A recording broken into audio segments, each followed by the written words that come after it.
ആ ടീച്ചറെ ആ എന്താ ടീച്ചറെ കാണണം എന്ന് പറഞ്ഞു? അന്ന് ഞാൻ പറഞ്ഞില്ലേ ഒരു കല്യാണാലോചനയുടെ കാര്യം. ആ ഗൾഫുകാരൻ്റെ അല്ലേ? അത് മുടങ്ങി മാഷേ. അയ്യോ, അതെന്താ പറ്റിയത്? അവർക്ക് എന്റെ വീടും ചുറ്റുപാടും ഒന്നും ഇഷ്ടായില്ലത്ര. ചെറുക്കന് ഇഷ്ടമായെന്നല്ലേ അന്ന് ടീച്ചർ പറഞ്ഞു? ചെറുക്കന് ഇഷ്ടായിരുന്നു, പക്ഷെ ചെറുക്കന്റെ വീട്ടുകാർക്കൊന്നും ഇഷ്ടായിരുന്നില്ല അത്ര. എന്താ ചെയ്യണ്ടേന്ന് ഒരു പിടിയും കിട്ടിയില്ല മാഷേ. നാണക്കേട് കൊണ്ട് പുറത്തിറങ്ങാൻ പറ്റുന്നില്ല മാഷേ. എല്ലാരും ചോദിക്കുക എന്തായി പെണ്ണ് കാണല്, കല്യാണം ഒന്നും നടക്കുന്നില്ലേ. ആകെ ഒരു സങ്കടത്തില് ഞാൻ. ടീച്ചറിങ്ങനെ വിഷമിക്കാതിരിക്കേ, എല്ലാം ശരിയാവും. ആശ്വസിക്കാനെങ്കിലും അങ്ങനെ വിചാരിക്കാം മാഷേ. അതൊക്കെ പോട്ടെ, മാഷിന്റെ കാര്യം എന്തായി? എന്താ ഒന്നും അങ്ങോട്ട് ശരിയാവണില്ല. പെണ്ണുകളിലാണെങ്കിൽ അടിപൊളിയായിട്ട് നടക്കുന്നുണ്ട്.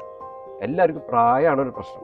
ചുരുക്കം പറഞ്ഞ മാഷേ, നമ്മൾ രണ്ടാളും ഒരേ തൂവൽ പക്ഷികളാണ്. ഒന്നും നടക്കുന്നില്ല. ശരിയാ, അങ്ങനെയും പറയാം.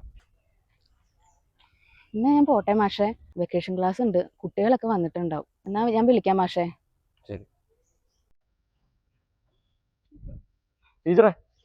ആ ഞാനൊരു കാര്യം ചോദിച്ചാലേ ദേഷ്യാവോ? എന്തിന് മാഷ് പറയ്.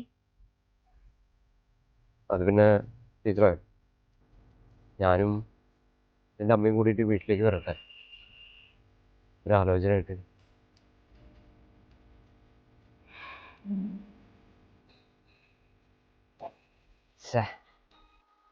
പറയണ്ടായിരുന്നില്ല തോന്നുന്നു.